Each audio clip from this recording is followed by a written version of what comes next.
Another week means another Mandalorian review, and today I'm taking another look at Season 3, Episode 5, called The Pirate.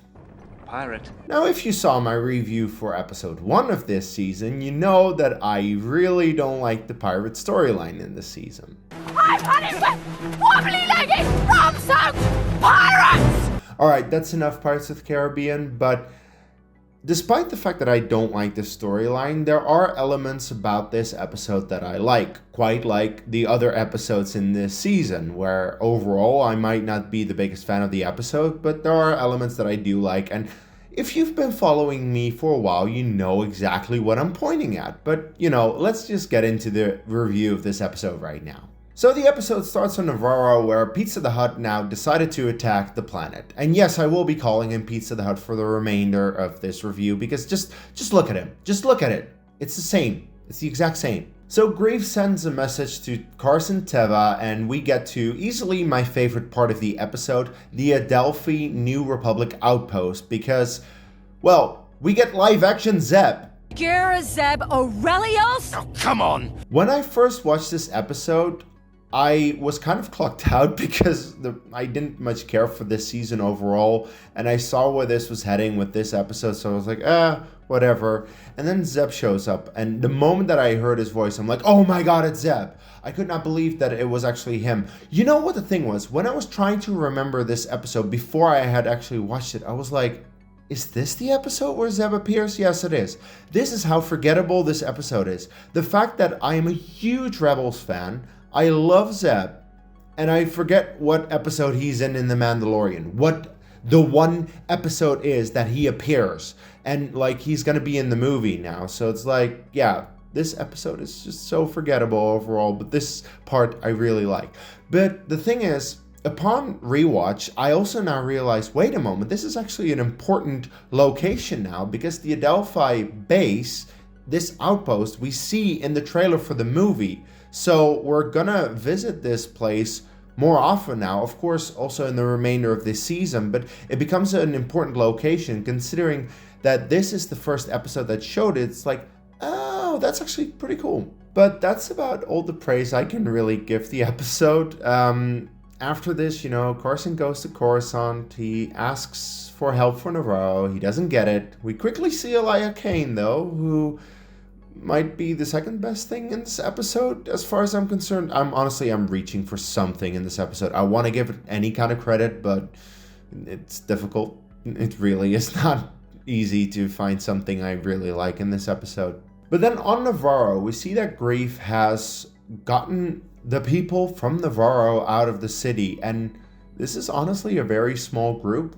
Was the production crew of The Mandalorian not able to get more people into extras in this show? Hey, Disney, Star Wars, if you need extras for this show, hi, I'm here. I will fly wherever I need to go. I will extra in The Mandalorian. If I get to be in Star Wars, I'm okay with that. It's like, I would expect more people to be excited to be in The Mandalorian or in Star Wars in general.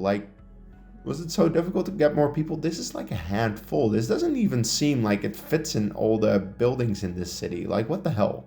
And then again, some lazy writing makes sure that Carson can find the Mandalorians because R5 is there. Yeah, R5 has been the connecting puzzle in all of this. I find it extremely lazy, but okay, fine. It's what makes sure that Carson finds them, and then Carson convinces Din, and then Din convinces the Mandalorians, and they all go to Nevarro. Because we need to get them off the planet where they were anyway. They needed to relocate because it was dangerous there. That was a very simple thing that you could have done, and they never seemed to address it. But then again, there are so many things in this season where it's like, oh yeah, we just forget about certain things that make sense, and we just do things for the sake of it because the writing is just so bad this season. It's just so bad, honest to God. Because also the thing is, Carson is like, well, there's a pirate attack on Nevarro. This has to be related to the Empire. Is it? No. But it makes sure that Carson goes to do things because eventually it will lead to Gideon. But is it related to the pirate attack? No. Anyway, the Mandalorians go to Nevarro to take care of the pirates, and I will say the action sequence is alright. I mean, you know, we get to see some of the Mandalorians kick some ass, we see the Armorer kick some ass, we see Paz Vizsla kick some ass, and of course, Din and Bo doing their thing in the sky like we've seen before. It's nothing that we haven't seen before, it's just fun to see it once again. I just wish that the threat was more intimidating than Pizza the fucking Hut. But I suppose it's just a way to make sure that the Mandalorians are now welcomed onto Nevarro, because they take down Pizza the Hut and Greef Karga is like, let's thank our Mandalorians and let's welcome them to the planet now that they don't have to hide in the sewers like they did before. It's like, okay, cool, whatever. The Armorer wants to see Bo though. And this is where it gets a little bit more interesting, because all of a sudden the Armorer allows Bo to take the helmet off and like walk into camp, and it's like, no, this is cool, this is fine now, we're gonna be okay with this now. So like everyone is looking like, okay, this is weird, but we're gonna accept it now. So this sets up for what is supposed to be a very cool reunion with the Mandalorians that Bo knew and these Mandalorians, but no, not the next episode. No. We're setting up for the episode after that. So essentially episode 7 will get cool. Not episode 6, and I'll get into that next week. Oh my god, I'm gonna have to talk about episode 6. Anyway, there's another bit of setup just before the end of the episode when we see Carson Teva in his X-Wing find the transport where Gideon was supposed to be in. But, well, he escaped, and it's like, oh, but there is some Beskar, so Mandalorians helped him escape. And this, back then, made people believe that, oh, wait, there's a mole inside the Mandalorians, and people were thinking that the Armorer was the mole. And no, in the end, it's nothing as interesting as that. That would have been more interesting. Of course, I'll get more into it when we have the review in the final 2 episodes, but yeah, no, nothing as interesting as a mole. No, it's just, we know what it is. I'm not going to get into that right now. But in the end, this episode is just very meh. It doesn't do anything that's necessarily that bad, with maybe the exception of Pizza the Hut, but other than that, there's nothing really in this episode that is necessarily that good outside of, you know, live action Zeb. But every time that I think about The Mandalorian, and I was trying to remember this episode beforehand, like I'm thinking, okay, this is the episode that I got to review. What happens in this episode? I could think of nothing. All I could think of is like, oh yeah, there was a pirate set up in the first episode. I don't remember exactly what happens to him. And I can tell you that by next week, I will have forgotten what happens in this episode. Is that also because by next week, I have to talk about Lizzo and Jack Black in The Mandalorian? Yes. And, you know, at least that's memorable. At least that is something that I remember. It's more than I can say for a lot of this episode. Let's be fair. Oh my god. What is this? What has happened to Star Wars? What has happened to The Mandalorian?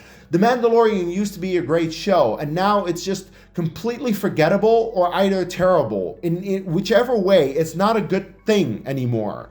The Mandalorian used to be loved. Everyone used to like the episodes that we got. And even though there was a bad episode, the next episode will be good. But no, now it's just an endless stream of shit or forgetfulness or just absolutely nothing. What is this? I cannot wait, honestly, I cannot wait for the final 2 episodes of this season where it actually gets good again, because I feel that I'm just ranting on The Mandalorian week in, week out without there being any end to my rants. It's continuing. Oh, God. Okay, I need to stop now. I need to stop ranting before I get insane. So please, let me know what you think about this episode, The Pirate, in the comments below. Do you agree with me? Do you agree with my rants? Or is there something that you do like about this episode? Please let me know if I'm missing something, perhaps. I honestly also, I feel like this very much is like Skeleton Crew. This episode right here was essentially a premonition of Skeleton Crew, because it's just pirates and whatever happening. And that's pretty much what Skeleton Crew is as well. Shocker, I'm not a fan of Skeleton Crew. You can see my reviews for that on my channel as well if you would want to. But yeah, anyway, that's all I can say. Let me know your thoughts in the comments below. Please like the video if you liked it, and subscribe to my channel for more Star Wars content. The more Star Wars content that I am looking forward to that is going to come up very soon is Maul Shadow Lord. We are a week away from it. I'm very excited for that, so tune in for those reviews when I get to it. And of course, until my next video, may the Force be with you.